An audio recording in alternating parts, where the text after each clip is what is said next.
Eu queria já deixar um convite ao Roberto Campos Neto, o presidente do Banco Central, que falou que recebia todos os parlamentares, mas nós gostaríamos de recebê-lo, presidente, na frente parlamentar do limite dos juros e da Auditoria Cidadã da Dívida Pública, construída por essa deputada, com mais de 200 assinaturas, com parceria com o deputado Lindbergh Farias, 200 assinaturas parlamentares, e dezenas de entidades que, Brasil afora, fazem a luta política contra essa política desastrosa, política fiscal, política monetária no Brasil. E, obviamente, nós temos muitos questionamentos ao senhor. Dizer que lhe ouvi atentamente e responder a alguns deputados que falaram sobre as nossas críticas, que quem criticou a política monetária do Banco Central foi justamente o Prêmio Nobel de Economia. Não é só essa deputada que tem a sua matiz ideológica, dizendo que os juros praticados no Brasil são chocantes, equivalente a uma pena de morte, nenhuma economia resistiria.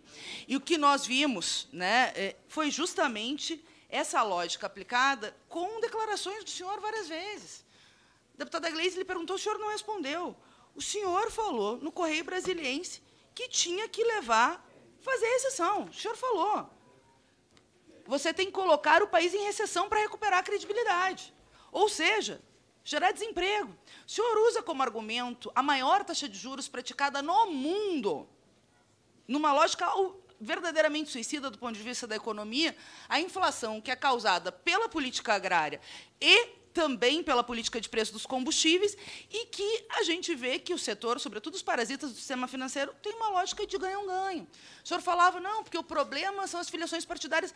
O problema é a porta giratória dos bancos. O senhor foi 2 décadas do Santander e agora está no Banco Central atendendo os interesses do sistema financeiro, do capital financeiro. A cada 1% da taxa de juros, a dívida pública remunera em 44 bilhões, numa lista que é secreta, que nós já perguntamos em várias ocasiões quem são os detentores dos títulos da dívida e que não são atualizados. Então, primeiro, eu quero lhe deixar esse convite, certa de que o senhor vai comparecer nessa audiência com a frente. Depois, quais as justificativas técnicas e econômicas do BC para a manutenção dessa altíssima taxa de juros, como nós já falamos? Tem uma farra do sistema financeiro, que é a questão da remuneração aos bancos com a chamada sobra de caixa, que eu não vou ter tempo aqui de esmiuçar, mas que o Brasil também é campeão de remuneração dos bancos, de dinheiro que não está indo para a economia, nem para crédito, e que, ao mesmo tempo, está sendo remunerado pelo Banco Central. Quais as justificativas técnicas e econômicas do Banco Central para a exagerada remuneração parasita aos bancos, apesar dos imensos danos que essa operação... Como é que eu volto? 30 segundos. Para concluir, presidente. Sim, em 30 segundos. Que essa operação provoca a economia pela ordem, do presidente. país. Isso, Não tem, Estamos presidente, encerrando não tranquilo, tem. Abílio. Calma, Não Abílio. tem, presidente, pela Deixa ela ordem. concluir, todo É a mundo. última pergunta mesmo. A última Fique pergunta. tranquilo, Então tá bom, Abílio. então tá bom, Fique então tá tranquilo, foi dado para todo mundo. Isso. 30 Vamos segundos com- mesmo. vamos Então, a com última paz. pergunta. É um convite.